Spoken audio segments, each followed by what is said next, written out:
Welcome to Kenton's videos. Enjoy the video. In this video, I will explain how to fix the red triangle of death in your Toyota Prius the easy way. This master warning light signals a critical issue that demands your immediate attention. Ignoring it can lead to more significant problems and potentially unsafe driving conditions. We will cover common causes, initial troubleshooting steps, and when it is best to seek professional assistance to get your Prius running smoothly again. The red triangle often illuminates due to several key issues within your Prius. A primary suspect is often the hybrid battery, with diagnostic codes like P080 or P3000.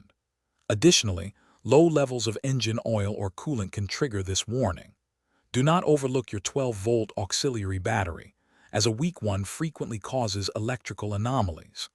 Lastly, a failing inverter coolant pump, often linked to code P093, is another common cause. When the red triangle appears, your first action should be to safely pull over and turn off your car. Next, check your engine oil and coolant levels. Sometimes, a simple top-off can resolve the issue.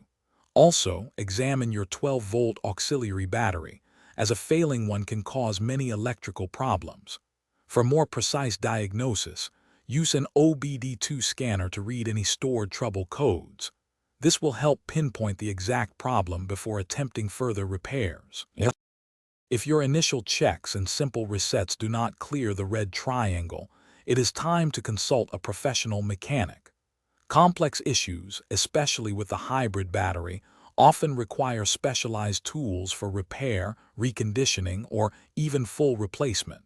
An inverter coolant pump failure, for instance, usually means replacing the unit.